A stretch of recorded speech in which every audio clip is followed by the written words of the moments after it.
My mom started dating a guy who is younger than me. When I confronted her, saying she was only doing it to make my dad jealous after his engagement, my mother lashed out to me. Plus update, I need to talk about this, but I don't know how to start this, other than to say, my dad is not an angel either, but when it comes to his kids he at least made an attempt to be there for us. My mother has a mental health diagnosis that she uses as an excuse for her behavior, but refused to seek any form of treatment. Growing up, my sister and I would either get home to a dead silent house, and our mother curled up in bed / on the couch, too depressed to move, or deep cleaning the house to music so loud we could hear it from our bus stops.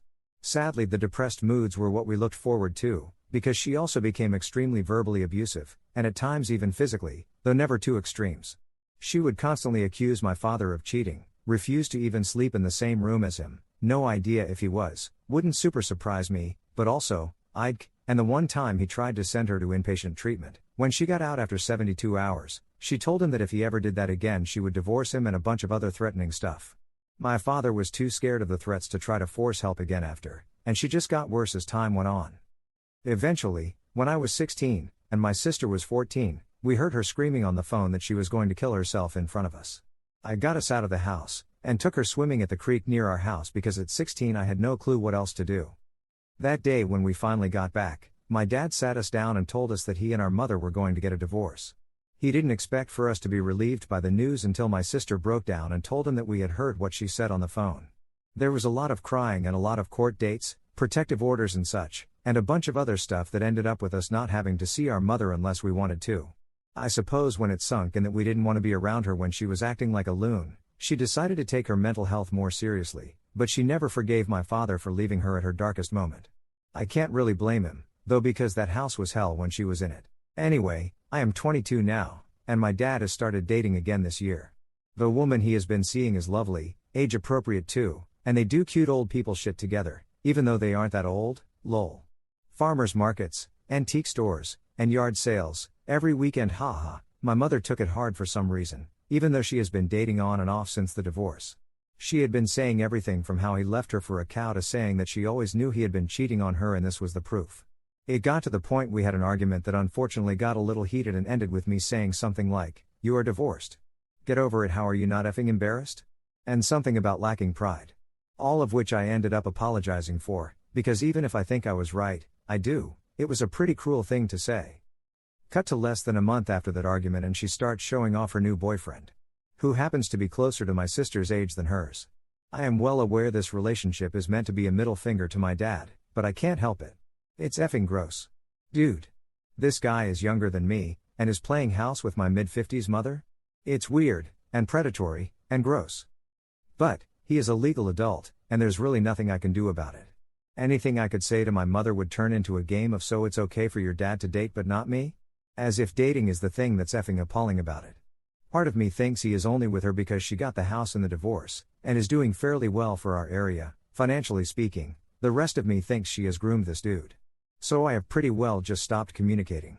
I never give a real explanation for why I can't come over or talk on the phone, just that it's really busy at work.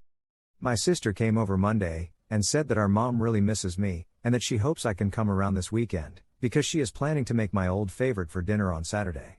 I'm not sure what that means, unless she is talking about a cold slice of hot and ready that I had to sneak for my sister and I while she wasn't looking, but whatever. I tried to hedge around the issue, but my sister wouldn't drop it, and I ended up snapping that I didn't want to go watch a 50-something get handsy with a college freshman.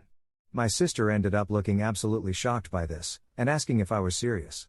When I shrugged and nodded, she started cursing me 7 ways to Sunday and asking why I had such a problem with mom being happy finally, and I said that I would just prefer if she was happy with someone actually old enough for her, and I wasn't going to pretend to be cool with it, so I figured she would probably not want me around. My sister ended up hitting me, getting herself barred from my place in the process, and now my mother has been sending woe is me texts, and voicemails of her crying and asking if I hate her, and all this other crap I just can't deal with. I don't want to tell my friends about it because they don't know how effed up my family is, and have mostly interacted with my dad, or my sister, if any of my family at all. Sorry for the length, but I feel better already just getting it out, ha. Thanks for reading, if you did. Update.